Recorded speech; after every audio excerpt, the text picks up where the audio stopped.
Welcome back to We Know Scripty TV, where today we know Silo, Season 2, Episode 7, The Dive. My name is Mike Bloom, and I'm ready to dive in to plumb the depths of what happens in the Down Deep across two silos in Episode 7, as we are but 3 episodes away from the finale at this point. Of course, I am joined by Grace Leeder. Grace, I know you are admittedly under the weather. Have you tried the bends? Could it possibly be the bends?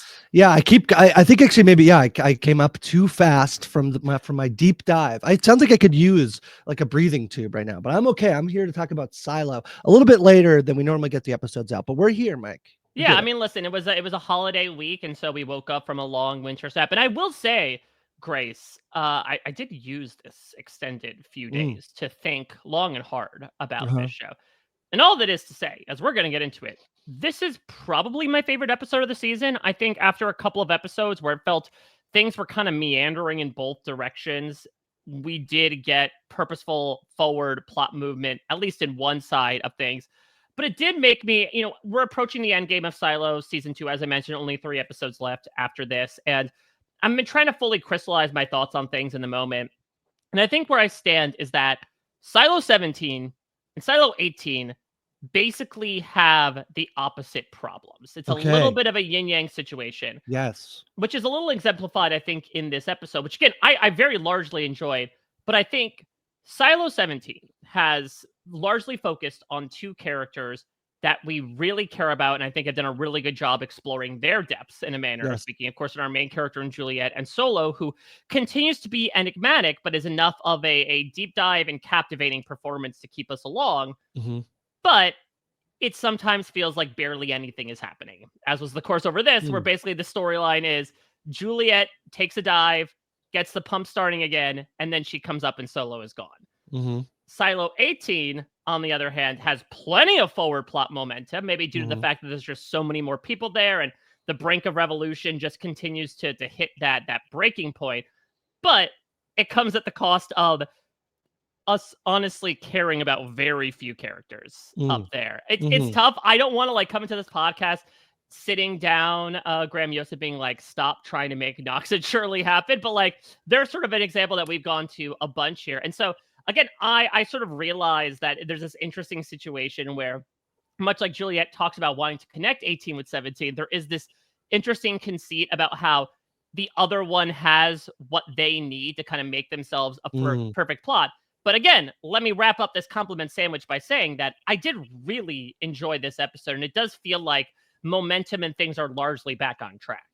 Yeah, I agree with that. I think that if we look back at probably what we've been talking about the last few weeks, I think you're sort of pinpointing and articulating the thoughts that we've had over the last few episodes. I feel like since so I think we were really down in episode 1, and then episode 2 came out, and we're like, oh, that was actually really great, and I can't believe they didn't do episodes 1 and 2 together. And then I feel like it's sort of like there was a high with episode 2, and then I sort of have been liking it, but feeling like something has not been working. And I think what you just said is exactly that I think that Silo, and I think that you can sort of see why, in terms of, I've been talking about the pacing of the show, and I think they're trying to match the timing of what is happening in Silo 17 with what's happening in Silo 18 in terms of the number of days and the amount of time that has passed, that is causing both of them to feel like they're either stretched out or too thin, I guess. So I definitely agree with that. I think, for me, my money, Juliet and Solo is still the most interesting thing that's happening on the show. I feel like they've done a really good job where we've talked about this before, Mike, where there is a giant mystery to the show that basically, once you reveal it or answer that question, we're kind of in a totally different phase of the show, which is, why are we in the silos? And so there's a moment that they have to leave that, we can continue to sort of get a little bit more information, but it is such a once you open that box, you can't go back. Once you open that silo, you can't go back. Yeah. Even though you should, because it's poisonous outside.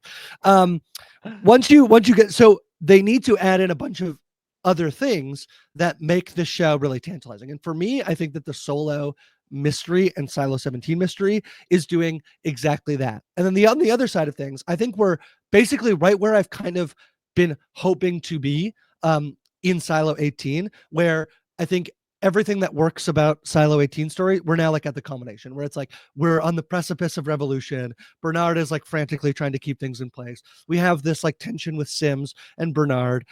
We finally get some Martha information this episode. Like honestly, I do think why'd you say that name? I don't know. Sorry, you just said Martha, and I have to quote this thing that is nearly a decade old at the point that we're talking about this. That's right. But I do think like the Silo 18 stuff is now at the like it's right at the it's right in the interesting stuff that I felt like was not working to like sort of like amble on to get to this point. But now that we're there, I'm very happy that we're here.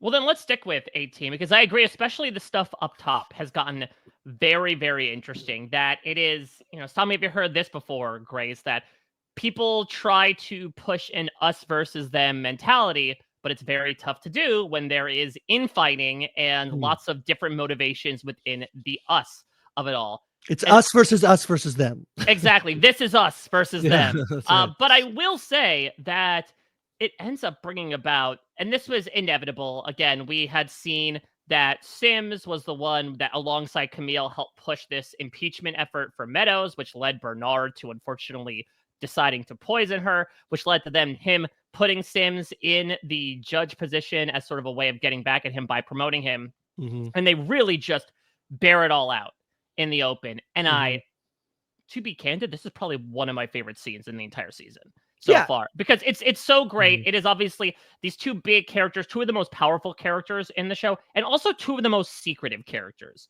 in the show, right? The entire thing with Sims in season 1 was that like he was kind of the boogeyman. He was the guy behind the scenes that nobody was supposed to see. Bernard, of course, is all about trying to keep his motivations and the strings of the puppets hidden.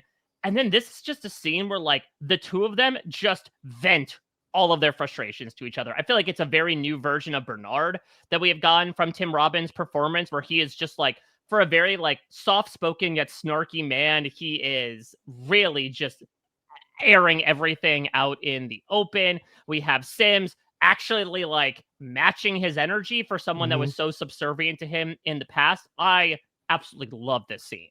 Well, yeah, what I really love about the Bernard and Sim stuff is, first of all, I think that like probably apart from Rebecca Ferguson and maybe Steve these are probably the two of like the two best actors on the show, probably in terms of I'd say so. I think that. Well, Harriet Walker. I got some flack about not watching enough Harriet Walker last week. So I will also say that I don't know if Common is in that rarefied air in a manner of speaking. Josh Wigler kind of broke my brain when he said at one point when he's been watching Silo and he's like, yeah, but when I watch Sims, all I can think is it's just Common being Common, but in a leather jacket. And I'm like, especially in the scene with him and Camille this week, I'm a little bit like you're very good when you are this kind of brutish, security guy. Maybe the more emotionally nuanced moments are not there, but like for the way he's written, I agree. I think he's able to really personify that character. Yeah, I like him. So I'll and I do think it's just what I really like about the story is this is essentially someone who Bernard built up, but as soon as he realized he was too powerful, basically like let him try to fix that problem that he had created, but he created he did not choose to be a shadow, but he essentially created a shadow that's too powerful to stop. In terms of when we first meet Bernard at the beginning of the show, and we find out that when he becomes the mayor because Johns gets killed, he actually never wanted to become the mayor. He did not mean to kill Mayor Johns. Yeah, and he actually reluctantly sort of takes this position and realizes the power that can be held from this role. And as a result, he then like gives up the role that he actually I guess he still is the head of IT. So is he right? He is technically still the head of IT, though obviously we'll talk about how he is abdicating, I think, certain responsibilities to other people in his stead. Right. So my point still stands. It's not as clear as I thought it was, because in my head it was like, oh, he was head of judicial, but he's never been head of judicial. But regardless, he has created somebody who he thought he could like keep in check. But the more that he sort of like, this is kind of the exact reason why he probably did not want to be mayor, in that being the mayor is so much more of a public position. Even we'll talk about the rebellion and Bernard's side of things this episode in terms of the way that they're playing off each other in a way that I really, really like the sort of the games that they're playing with each other. But Bernard created Sims, and now Sims is too powerful for his own like for Bernard's own good. And I think that this is really fun and interesting as he's maybe doing the same thing again by like handing over potentially too much information to Lucas.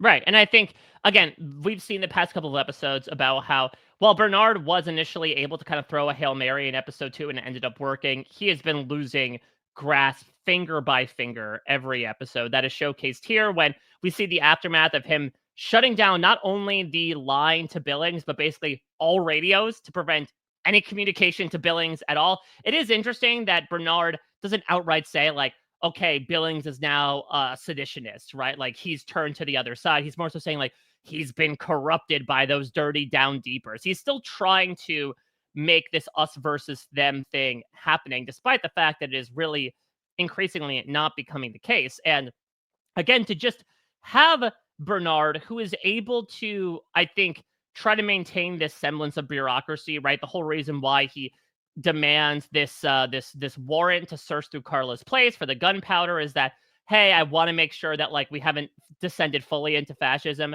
just yet. But then he comes into Sims's office bellowing like, I put you in there as a stooge. And then Sims is able to kind of cut the strings on the puppet, right? To be like, hey, you put me in this position, so no, I'm absolutely not going to do this. I mean, the big to-do that Bernard does, which is, I didn't realize this in the beginning of the episode, but maybe in retrospect, this was happening, of the whole, like, Camille trying to continue to turn Sims against Bernard with the eventuality of, he's probably going to leak that I was the one that hid Knox and Shirley. So, like, let me try to make him as anti-Bernard as possible. And listen, Sims is fully anti-Bernard. Let that be clear. Mhm. But he also, I don't know, what did you make here, Grace, of the inevitable moment that ended up coming out here where Sims finds out what Camille did? And I wouldn't say it was a nothing burger, maybe like a nothing slider, where obviously he was a little steamed about it, but it wasn't like gonna shatter the relationship maybe in the way Bernard intended. Yeah, I mean, what I think is interesting about you have Bernard and Sims, and then I feel like to another extent, you have Camille, who are all people who are basically willing to do whatever it takes to maintain and keep power. And certainly these are people whose like, egos are fragile in the sense that they all believe that they are the one who should be the one to hold and control that power. So then when Camille has been undermining Sims, on one hand, that certainly like creates conflict in terms of Sims wanting, like, if things aren't in his control, that's bad. But also the way that the things that she did were not to like undermine him, they were to try and help him. And so I think that creates, to me, there's like, I think in many ways the show plays it a little bit down the line. And I don't mean that as a bad thing. I think that sometimes shows can overthink the dynamics of what's happening in a show. You want it to both feel lived in and real, but also it's a story and you want to tell the most compelling story. And sometimes when things get a little bit too convoluted, things get a little bit tricky to follow. That would have been one of my critiques of like Dune Prophecy this season. That I think like overall the show is pretty strong, but there's ways in which like I think that they're overthinking, sort of all the dynamics that are happening. This is, I think, not yeah, it does feel like a nothing burger because like, oh, you would have thought that there was maybe more to it. But ultimately, it's just about the two of them having a different approach to power. And actually, she's kind of trying to play into him. Like if she never finds out, he still is the one who benefits from it happening. So I like this actually. I think it's like creates a deeper world. So I like the Camille Sim stuff in this episode. Yeah, I actually did like the fact that we didn't go fairly tropey of him being like, you betrayed my trust forever. Like, honestly, now look, it's a very low bar to say that this is the healthiest relationship on the show, but like, it is nice to show this couple that does truly care about each other, that is kind of like on the same level where, yes, Sims does hold a lot of power, but like Camille also has a lot of knowledge. And I wouldn't say she's the Lady Macbeth, but like she's very much trying to advise him on what to do. And they also make a very bold declaration in this scene, Grace, which is, we're going to play both sides. That way, we always end up on top. They're going full Mac here and basically saying, yeah, we'll obviously want to fill the roles that we do, but like, there are any individual ways that we can kind of feed the down deep, sometimes quite literally. Let's go ahead and do it, because we are not sure at this moment, despite the fact that up top has all the ammo, Mhm. who's going to be at the end of this. And so we want to make sure that we're good with both sides as long as we can. And this is a strategy that has always worked out whenever somebody has done it in Survivor. Yep, It's never a exactly. bad thing to play both sides of it. There's literally one person, I think. Is Rob going to is there going to be a Bernard a la Rob Cesarino who's like, let's just get rid of the swing vote, let's just kill the Simses off? Okay, yeah, no, I mean, unfortunately for Rob though, he did not win. He did not win. So I feel like Tony is the only person who's ever successfully done this, Mike. So we were talking, we made allusions to the Penguin Oz Cobb earlier this year on HBO being the one Tony Vlachos of the Batman world. This is certainly risky. It's a risky move to be played in the middle, because if the people who end up on top literally find out that you were even in some ways helping, as long as you can have the good cover up of like, no, I was only doing that to actually help you. But this feels destined to be bad. Although instinctively, maybe, and again, I feel like, if we're going to go with more Survivor metaphors, I do feel like, although I do think Camille's, she would like Sims to be in charge and in control. But he's quite a nice meat shield should the rebellion turn against the Sims family. Yes, exactly.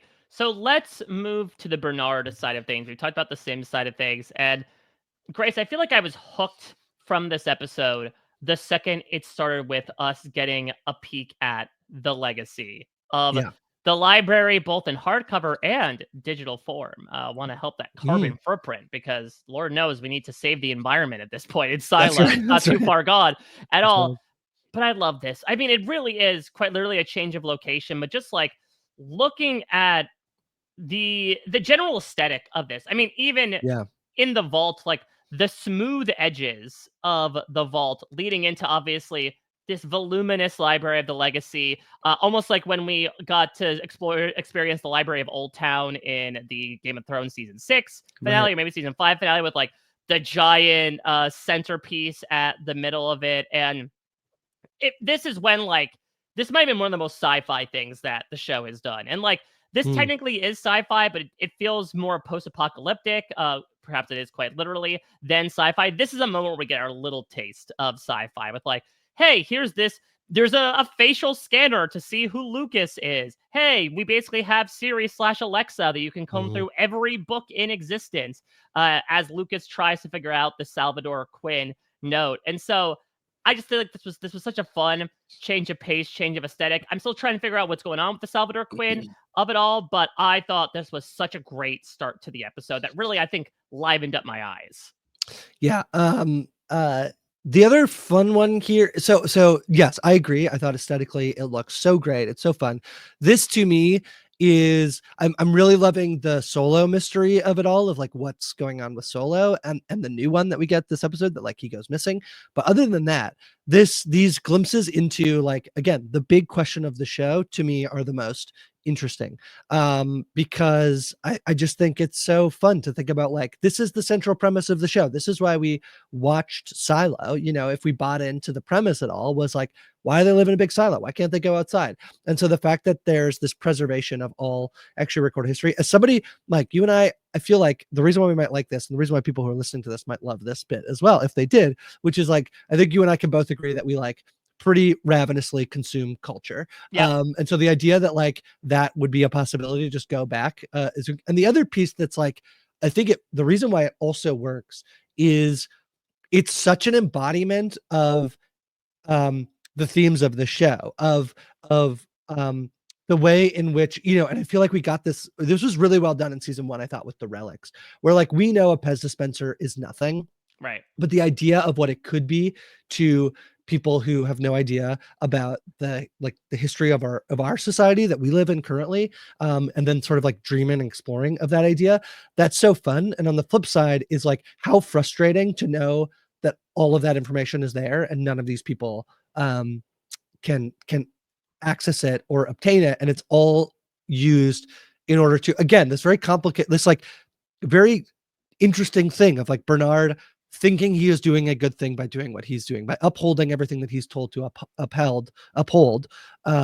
He is saving society, but he is saving a society that doesn't have access to the literal like entire collection of history. And so getting to be Lucas, like putting yourself in his shoes, where you like get to start digging into it and exploring it, as he's sort of the character on the show, I think, probably other than Rebecca, even with our sheriffs, our characters from season 1, who go out, there is not a like inquisitive desire to know, like they want to know what's happening. I mean, that's what Bernard criticizes Sims for, right? Like you've Right. got the skills, but you don't have the curiosity. Right. There is a much more like there's like a love aspect to of like, I guess with Rashida Jones' character, she is just like purely wanting to know what happens. But I feel like there's this like, okay, and then can I figure out what happened to the person I loved who went this far to have believed that? As opposed to like, yeah, Lucas is our most sort of like, he's intrigued by the stars and the lights in the sky, which is such like even a thing now. Like I fell into a huge rabbit hole. Mike, this is gonna be embarrassing, but I went to bed at like 12 o'clock on Christmas Eve. So it was like just before Christmas Day. And I did this thing where I was scrolling on my TikTok. And do you know who Brian Cox is? Brian Cox is not from Succession, but the scientist. He's one of the smartest and most interesting men I've ever heard in my life.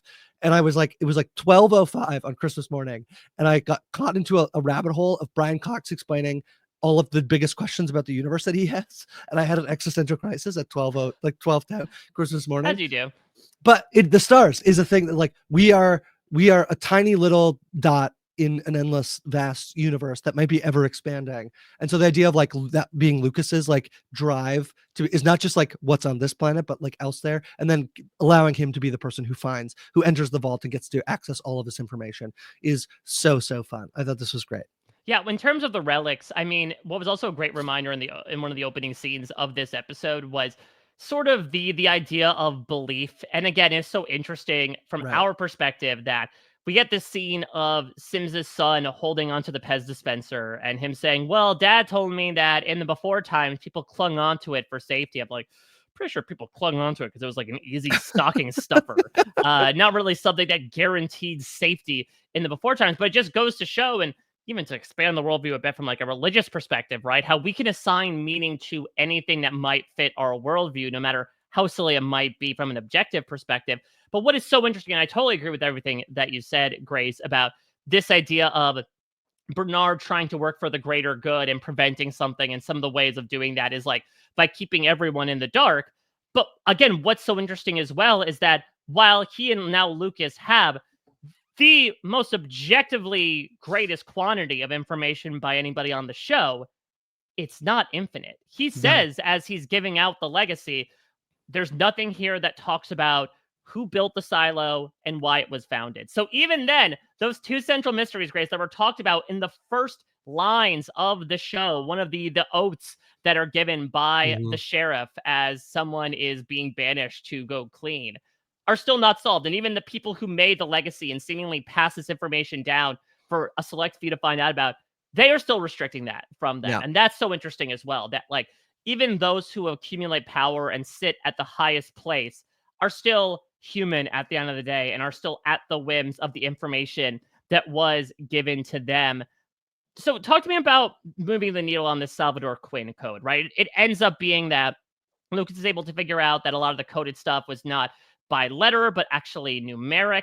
And so he feels that Salvador Quinn specifically picked a book that was not recorded in the legacy, which is sort of like also this big museum of cultural touchstones from the past, with one exception.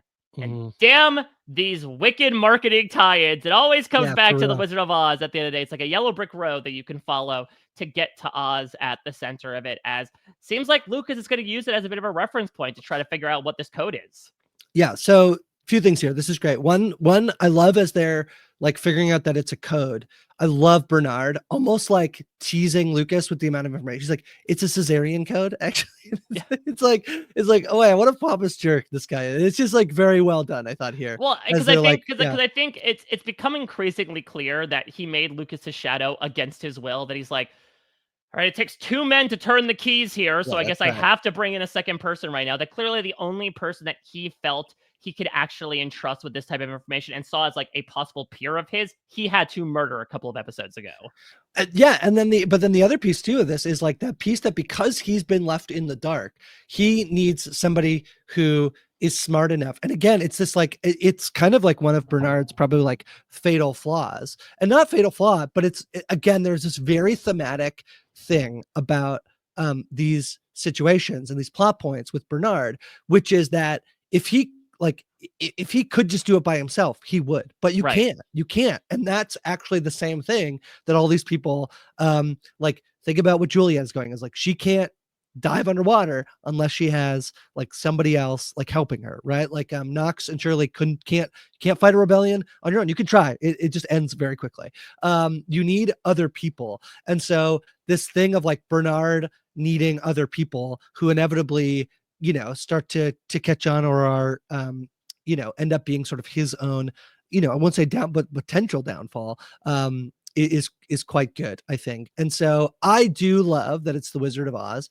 There is a reason, Mike, why, it's almost surprising that it's taken Wicked this long to become a movie, knowing that it's been on Broadway for 20 years, because we talked about this when we did the Wicked pod, which you can listen to. Shannon yourself and myself got together to talk about it.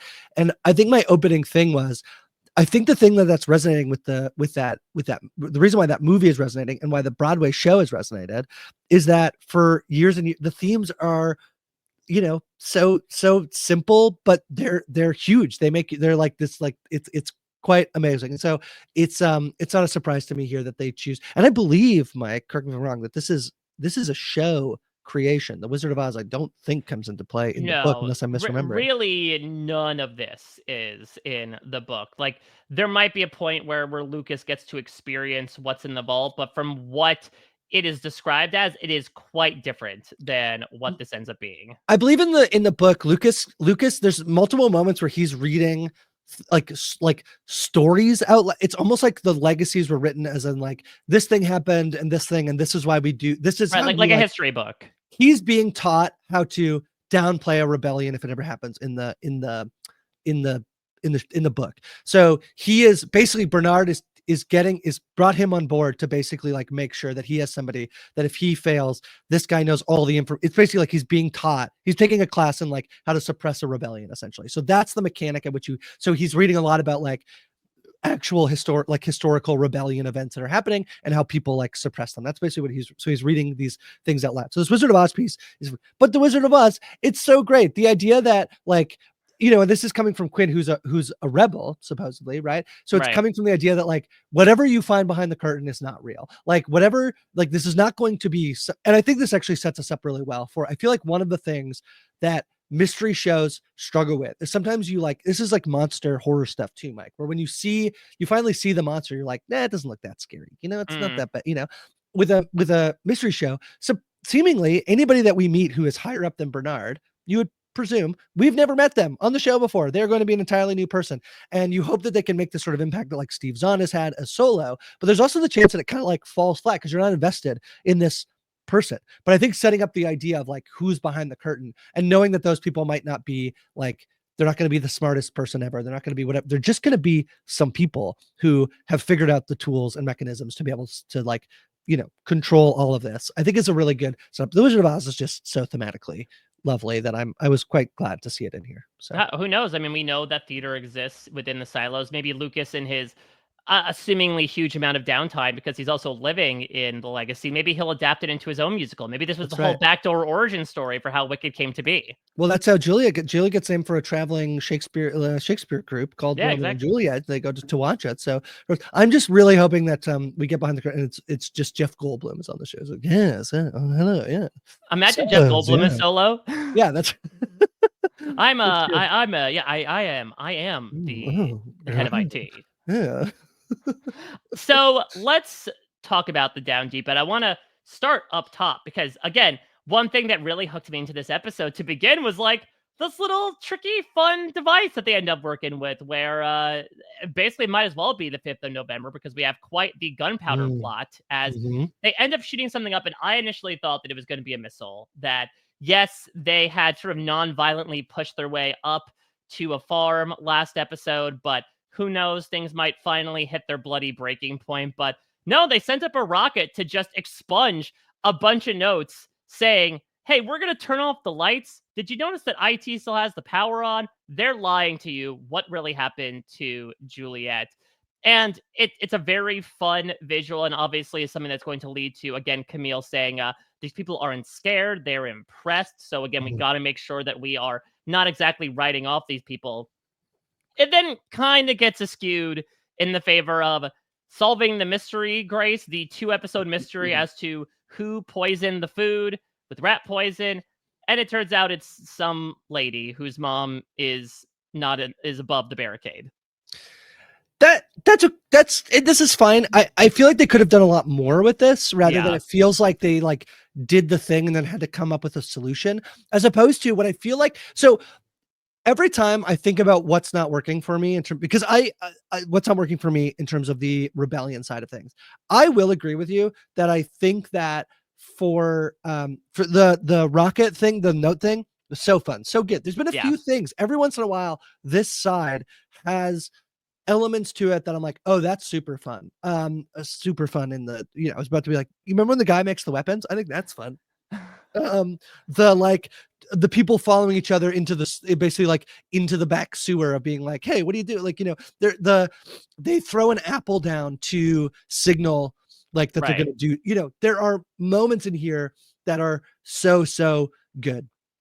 Unfortunately for me, I know, again, I joked that I got some flack about Harriet Walker from last week. Apparently I haven't seen enough of her. I did say my thing was I've seen quite a bit of her. My thing is I feel like she really excels in roles where she is the villain or has more of an edge to her than she's being played here. And the other thing I want to say is that like I'm not an actor, and so anything I'm going to critique here is like, whatever. And I don't think they're being given a lot to work with on this side.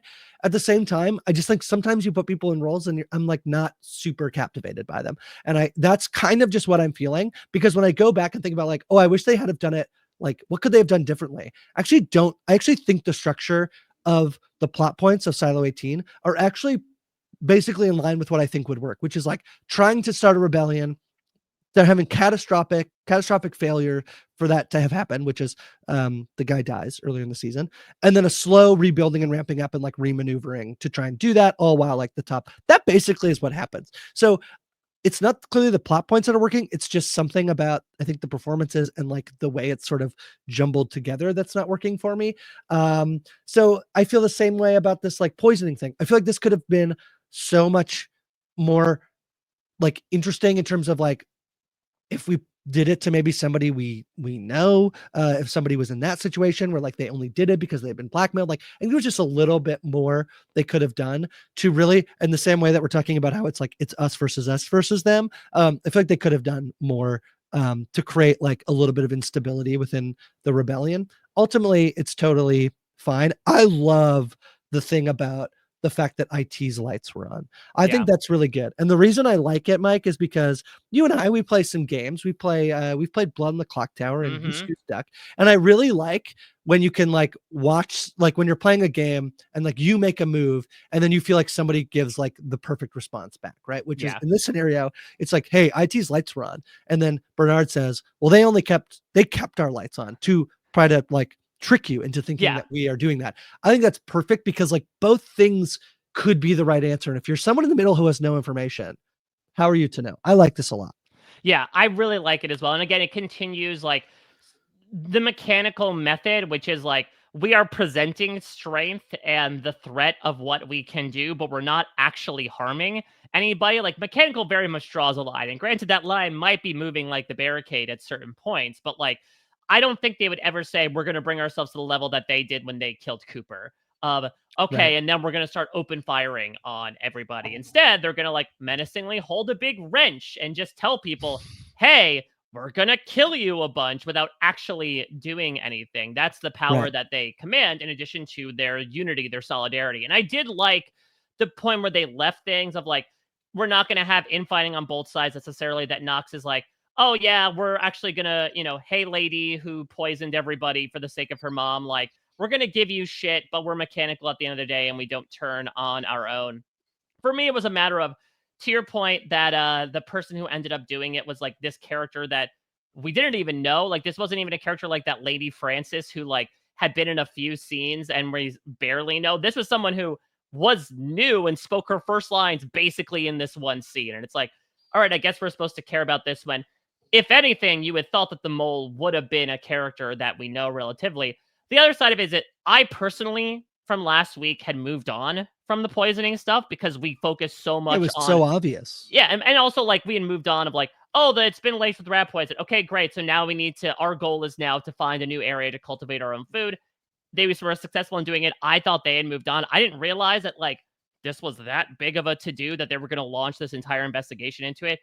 I will say what has really buoyed this down deep plot is, and I hate to manifest this, Grace, because I feel like the partnership will be broken up by season's end, but God, Billings and Hank are just such a fun pairing together. Yeah. Like, they really alternate between good cop, bad cop. It's always nice to see Billings be a little more stringent. They're able to benefit from like Billings' knowledge of the pact with Hank's knowledge of everyone in the down deep. And they're able to execute a lot of power, because they are the judicial source down there. And it's also interesting to see their sort of tango with Knox and Shirley, where they're basically saying like, we're not with you.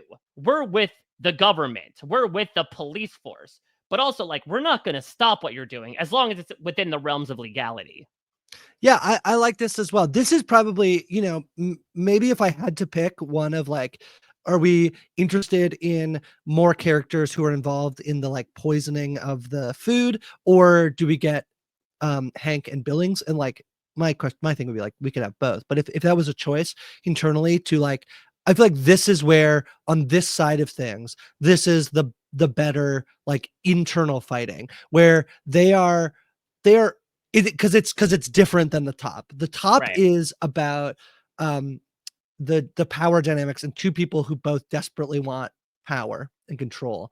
These are two groups who both want the right thing, but have very different viewpoints. And again, I used a wild analogy last week, so I'll stay away from that one because we don't need to go there again. But this is an interesting thing about like, I grew up my mom is a retired principal. And I found myself to be a very stingent rule follower. I don't know if you know this, Mike. But I like the rules. I like to follow the rules. But sometimes like rules and laws are unjust and they're not fair. And that was the thing that I really had to like push back on. Like for me, like actually the best example of this is protesting, where people will say, oh, I'm for the right of protesting. And then they'll say, well, what if it, in Canada last year, I believe there was a protest that was stopping, it was on train tracks. They were stopping and preventing trains from being able to move across the country, which we are still heavily reliant on trains. And people were like, but that's too far. It's like, but that's a protest. It's disrupting the things that are happening. But people are like, but against the law. It's like, yeah, but inherently protesting is like you are doing things to try and even when you stand in the street, you're stopping traffic, which is inherently breaking the law. So I really, really like this dynamic of two sides of basically both of the people who are like fighting upwards, trying to overthrow the corruption that's happening, or the fascism that's been enacted, but have two entirely different viewpoints about how to go about that. I think that's really, really fascinating and really, really interesting. So the final thing I want to talk about with the down deep is the Walker of it all. And I do agree with you to a certain extent that like it doesn't feel like they know what to do with Walker this season, especially I think in the absence of Juliet and the kind of weird area she lives in of, well, I did help her by giving her the tape, but I still don't know if she's alive. And they kind of have mired her down a bit in this pseudo romantic subplot between her and Carla that like, since she went to her to get the tape, now that whole Pandora's box is open again. And it culminates here in a couple of different ways. And I actually think one of Walker's lines here really sums up her storyline this season nicely, which is when she goes to Billings and Hank and is basically like, what can you tell me about judicial seclusion, which is where Carla is being held. And they basically say like, well, it's an impregnable fortress. You can't go in there. You can't get out of there. And she kind of desperately tells them, 25 years ago, I didn't do enough. That's how I lost her the first time. I'll be damned if I don't do enough this time. And I feel like for me, that was a nice recontextualization about where her character was coming from. That, yes, on paper, you're like, okay, you've conquered your agoraphobia. You're finally wandering around and we're still focusing on this. But like, it was a significant part of her life. Granted, it's something that we were not necessarily privy to, but like, this was a relationship that basically broke down because of her own fears and paranoia. And so it makes sense that, like, when she gets out, she wants to, especially in the absence of Juliet, cling onto this source of comfort and safety and love that she was deprived of now that she has sort of conquered this demon. It unfortunately leads her to make probably the worst decision she has in the show so far, which is to briefly, I don't know, so talk to me about like what you think her headspace was in this moment when she fixes the camera and turns it on. Was it, I thought initially it might have been to actually send a message to Bernard to basically be like, I'm willing to talk. But it seems like from her immediate remorse, it was just something she did out of anger and does indeed put Bernard on her radar, realizing, oh, she cares a lot about Carla. That's great. We can definitely use that against her. Yeah, I think I go with your latter explanation here of like she just sort of does it out of anger, and then it's used against her again. I feel bad that this is like not really working for me. I agree that there's like enough in here for it not to be bad, just not like amazing, I think, in terms of what's going on with Walker. I do think the like Bernard interrogation scene with Martha this episode did give me like, it's probably the most Martha content. I feel bad. That's the most I've enjoyed this when she's being interrogated.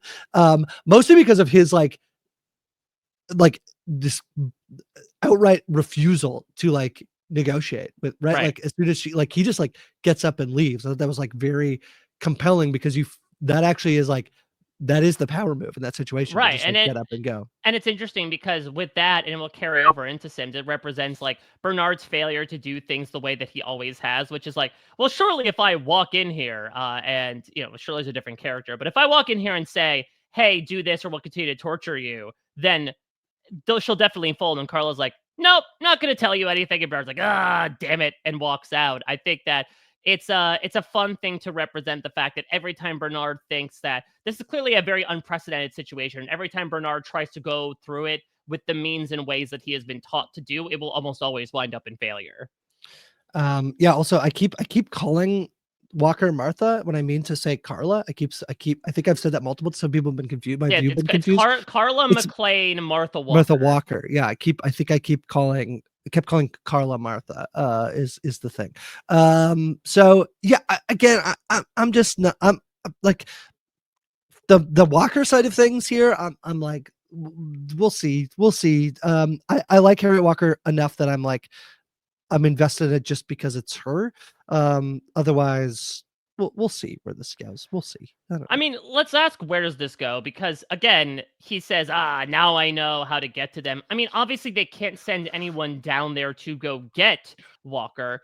So I guess the next best thing would be to go to McLean and dangle in front of her, oh, if you don't give away this information, we're going to go kill Walker.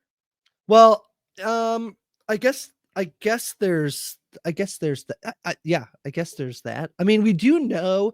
I mean, it is talking about. We talked about the food poisoning stuff, and we are like, yeah, it's we didn't really like it.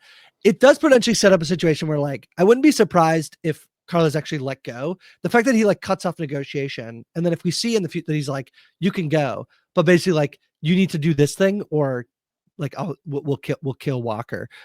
Is maybe like, I got maybe the fact of it's like maybe because like if we take the season as a whole and they do some sort of like additional mole storyline of it basically being like, we know Carla has been like told to do it, which I don't think would work, but maybe the show will play around with that. Then that would be a reason why this episode they didn't have it be someone we know be the mole, because you could set up that situation. Like they've now set up the idea of that like the top can like basically and use things that this person was like, it was her mom was sick, right? So you could do a similar thing with Carla in terms of like, if you don't help us and go down and basically sabotage it from within, we'll kill Walker. But you would just think they're going to fight for their life anyway. So what's the difference, And also Walker knows that Carla is in judicial seclusion. So like if she gets out of there, I don't know, if I were her, wouldn't I be giving some side eye to like, yeah, but you got out of here and you weren't turned in any way. They just let you go.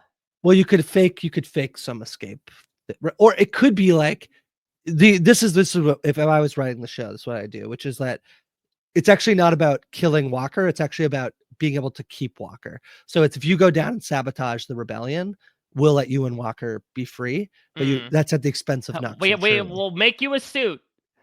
That's right. That's right. Something like that, right? Like, I think it doesn't have to be like, because that makes no sense. Like, we'll kill Walker. Walker's going to fight in a rebellion where she might die anyway. But the other thing is, like, we will ensure that Walker lives. Like, Walker will not die if you help us sabotage the rebellion. That to me feels, and you could fake it as like she escaped or what, something like, I guess, just an older woman, but she could escape. She's wild. She could figure it out. She's smart.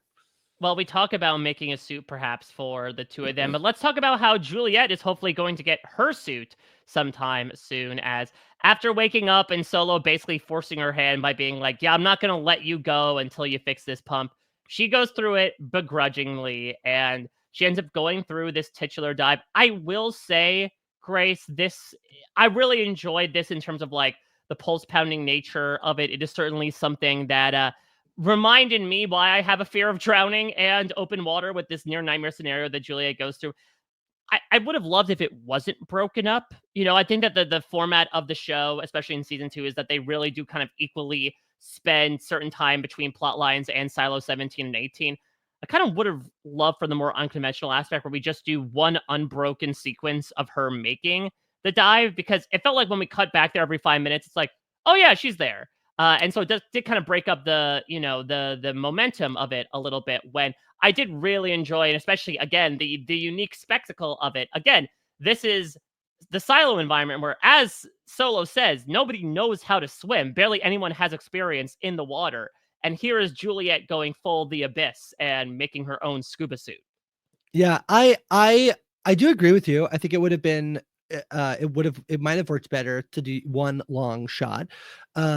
You certainly think that they might have thought that. They're not unwilling to just spend only time with Juliet. They might have thought that they didn't want to do it after having done so much of that in episode 1, but I think it would have worked. I think the other reason it would have worked, I'm a big believer in, like, I really like when I was talking about this on the top 10 shows of the year, Mike. I was talking about The Bear and how The Bear got a very negative reaction for its season 3. What I butted up against with is I felt that that show was intentionally an uncomfortable season to watch because of the nature of what it was trying to do, which was season 3 of The Bear. Folks are not familiar with that show. Is season 1 is about, like, can we save this restaurant? Season 2 is like, could we turn it into something, bigger, better, or season 3 is about then having to do that every single day for the rest of your life, which is tough to, like, what, right? Like, trying to, like, be perfect every time. And so I've really I liked the season when I first watched it, but I've even more grown appreciation of it. The idea of, like, cutting up the section of Juliet's, like, dive also then, like, takes away the tension of, like, oh my God, it's been this long that she's been, like, underwater, right? Whereas if you keep it as one long sequence, you're constantly being like, even you're more in the moment of, like, oh my God, it's been so long, as opposed to coming back. It's almost like we can catch our breath. But Juliet, the point in the show is that Juliet can't. So I would agree with you that I think they should have done it in one long stretch. Unfortunately, I do feel like, as much as I this stuff is good, this stuff is, for me, the stuff that's like like of the episode 1, like, Juliet adventure stuff is the stuff that's the most not working for me. The character stuff on the show is by far and away the most interesting stuff to me, and then the central mystery of the show. So this is fine, and actually I'm glad that it wasn't, like, just a completely Juliet episode, because, like, that would have been too much. But for me, the most exciting stuff is when she returns back, and the mystery that we'll get here. Yeah, I mean, what I thought was so interesting was we get only a scant amount of Juliet and Solo before she goes under, but it really is kind of a microcosm of the enigmatic performance that Steve Zahn is giving. Where, like, there's still the quirky comedy, right, where he says, oh yeah, there's also this thing about the bends, by the way. And again, to your point about everything being different from a less objective perspective of, like, him teaching her that in the before times they did this thing called swimming, where they would be like a fish through the water.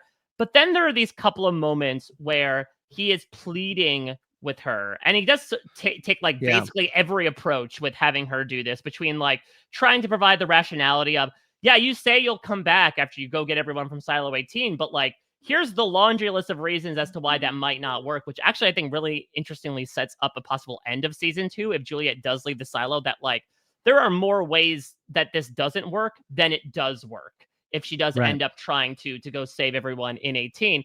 But then he turns to, like, I wouldn't say pleading, I wouldn't say whining, and I wouldn't say venting. It's like a combination of all three, Grace, where he is like bashing the side of the wall, being like, I'm a failure, I'm the last one left. He still insists that he is the head of IT, and that he is not a new person, despite the fact that Juliet really touched the stove by bringing it up again. And you can tell from Rebecca Fergus's performances as well that, like, yes, while he did give her those handy antibiotics, she is still very scared of what he could be. And so I really like seeing her kind of react to his reactions, if that makes sense. That, like, when he flies into a tantrum that would be befitting of my 5-year-old, that she has an actual fear of that, perhaps even more so than the water that she descends into. Yeah, I think really noteworthy to touch on, like, you call him a 5-year-old.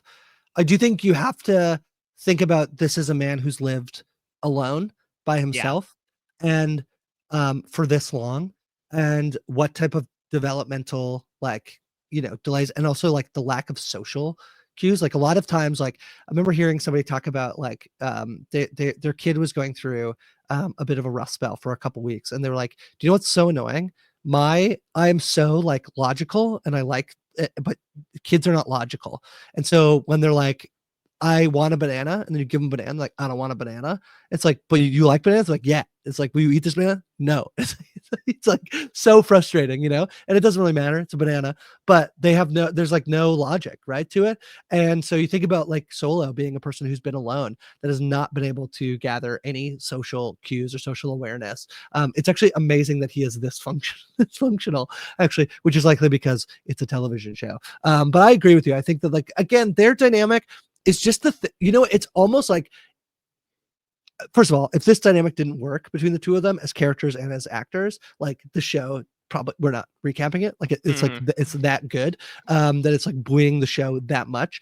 But also, it's kind of, like, unfortunately, a little bit to the detriment of everything else, because when I'm in a scene with other people that's not working in the same way that it's really working for me when it's Juliet and Solo, I'm like, oh, what a shame, because, like, I wish I was spending more time with these two people, or characters that were as interesting and when compelling Solo's not as on these screen, two. people should be asking, where's Solo? Where's Solo? So I agree with you. I really like it. I like the danger. I mean, this is just perfect. I mean, I talked about this a lot when I would talk about The Crown with Shannon, and my favorite scenes, Shannon and I would be like, our favorite scenes are scenes where two characters are arguing. And I feel like that's, like, become so prescient for me in terms of, like, when I like a scene, I'm like, is it two people arguing? Yeah, I really like it. And there's something about these two characters in particular where there's so much to them in terms of they need each other. One wants to save everybody else. One only wants this one person to be able to make sure, like, he doesn't die. It's really, really like, it's so full and rich. That's the thing I keep coming back to, I think, with these characters. All right, so let's get to the ending. I mean, again, Juliet able to show off her expertise and also the waterproofing on those freaking generators and sub pumps. The mission is a success. Yeah. She's able to get the pump going. And so Solo's survival is guaranteed, or is it? As we have our frightening moment here when Juliet tries to pull on the rope is gone. And so she frantically swims for the surface. She is able to make a break for it. But when she comes about, she sees that Solo is not there, but what he leaves behind is perhaps even more frightening. And again, Grace, this is the great journey of this very up in the air dynamic and relationship between these two characters, because the first thing she sees and we see is a hatchet. And so my brain jumped to, oh, did Solo send Juliet down there? And once she hooked up the pump and it started going, he's like, great, don't need her anymore. And he hacked the rope to try to kill her. But then we see an odd trail of blood leading up the stairs. We see what looks like an arrow or a dart that is on there as well. And at least, Grace, what is made clear to me is that Solo was not Solo during his time in Silo 17, and that there may be others among them. Yeah, this is really good. This is so fun. This is a mystery that they just add into they just, like, drop it in there of, like, hey, what if Solo's not Solo? It's perfect because they set up Solo in terms of a character to make you think, like, Yeah, he's the only one. It is so surprising. I will tell you, when I read this part of the book, I was like, oh my God, that is genius. Because you just, for me, I just never saw it coming. So the fact that there are other people here in the silo is such a fun, like mystery to add in at this moment in the show. It is I feel like everything for the most part, for me, where my frustration has been is like, it feels like we're building to a place and we're not really getting there. And we are now, except they've added in like a massive, like, wrench into the mix. It's so fun. Right. It's this idea, right, of okay, we think we know where things are going. She got the pump going, so now we know that Solo will hopefully keep his end of the deal, give her the suit, and she'll make the way over. But now there is something new to be thrown in there, which is not only is Solo missing at the moment, but there might be something or someone also in the silo. And that ends a very new variable into the equation. Because if Solo was any indicator, what many years of deprivation and solitude can do to a person puts them certainly on the brink of a lot of different things. And so if this person is anything like Solo has been, Juliet might have just found a possible whole new threat to not only her chances of getting out, but also arguably her survival. Well, you know why I think it's good, Mike, is because it feeds into both mysteries. It feeds into this mystery in Silo 17 of like, who the hell is Solo? Like, who Mhm. is he? What is his backstory? We've done no flashbacks, like, and I think that's like, we were like expecting flashbacks like much sooner than we've got, and we might not get any. And then it also is like, well, what the hell? Why are people in silos? How are there other people in the silo? Like, it adds so much to all of the things, to me, again, that I think are the most interesting about this show, because it's the best part of the mystery of the show. It's also the best part of the character work of the show, of putting these two people in a situation. Like, to me, what's really tough about tension that is built on like water or any of the stuff in episode 1 is like, we're at no point where I really feel like Juliet's in danger, and Mm. so unfortunately that's just the way it is, and I can't blame the show for. I would put it in too. You have to, like, you're trying to actually build these moments, but I feel like there's, for me, who's the most interested in character work and even the mysteries play into character too, of like, why would people do this? Why would people force them to be in a silo? Why would they not tell them every truth about the outside world? Why would they not try to advance science to be able to find a solution to go outside? Those are all actually like character mysteries, right? And so they're very interesting. So I don't find the actiony set pieces as exciting as it being like, there's potentially more, there's another person at least in the silo, and then what does that mean for all the characters that we are invested in? And mean that to me all feels far more tense and far more exciting than I have to dive underwater. Just for me personally. So, look, if this is kind of a jumpstart, much like the sub pump that this season is getting to ramp up towards its end game, I think it comes at the perfect time. Again, only 3 episodes left. And as we've experienced from Silo Season 2 alone, a lot and also very little can happen in 3 episodes, depending on how they pace things out. But we leave things in some really interesting places overall. Obviously, we just talked about the Silo 17 of it all, which is, are we going to meet a new character now this time around? Will Juliet be able to find Solo? Perhaps this will get her into the vault as well, which might end up exploring that side of things. Do they have a legacy in Silo 17? And what is sort of the state of that? I mean, maybe is that how Solo was able to, learn everything about elephants and swimming? Did he ask Siri there? Hopefully, we'll get into some of that. And then obviously, with Silo 18, there's everything going on with Bernard's attempt to really get the rebels under his thumb using the McLean Walker of it all. There's what's the next move for Mechanical, because it seems like, do they have any other gambits up their sleeves? How are the fates of our characters left in the air? Will the Simses be able to benefit truly from the conflict, or will they get caught out for everything? There's a lot of really fun stuff to come in the next few episodes, and we are more than happy to bring it to you every week. So yeah, expect our usual time around the weekend talking about episode 8 from here on out, Grace, as we will get into a bit of Silo in 2025. Speaking of ending off 2024, you mentioned it before, But would you like to plug the big year-end podcast that you did a short time ago on here on WeKnowScriptedTV.com? Yes, we've brought over a tradition to RHAP, We Know Scripted TV, that comes from the previous iteration of this podcast network, which is post-show recaps, where at the end of the year, we would let the listeners of the podcast vote on their top 10 television shows and top 10 movies.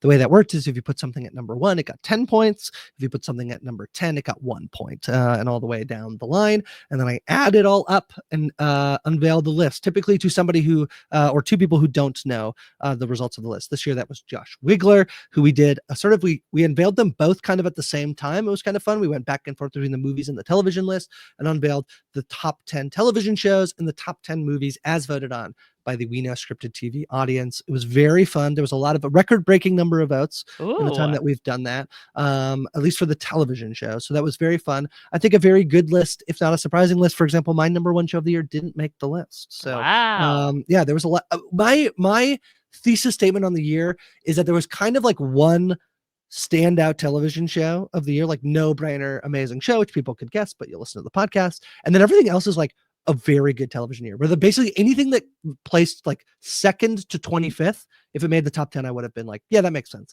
There were so many good shows this year, Mike. So, and I'm very happy that I got to talk about many of them with you. Yeah, so this doesn't count, right? It has to be shows that concluded their season in 2020. Oh, it majority of episodes. So Silo definitely counted. People definitely voted for Silo. I feel like you're at a supreme disadvantage to come out basically almost any time in December. Like Squid Game, for example, came out entirely after the ballot closed. That's one that people might have on their list, but it didn't make our list, for example. So yeah. Spoiler alert, Silo did not make the list, but it got a lot of votes. Okay, listen, that counts. People are checking it out. People are checking out our coverage. You mentioned Squid Game. I will also plug that, of course, Squid Game Season 2 is out. As Grace mentioned, it came out after her deadline, but it did just drop right in the nick of time for that post-holiday bump on December 26th, 7 episodes, and I got to podcast about it daily with Chappelle. At the time of recording this, I believe the episode 4 of 7 daily podcasts have been released. Those were a lot of fun.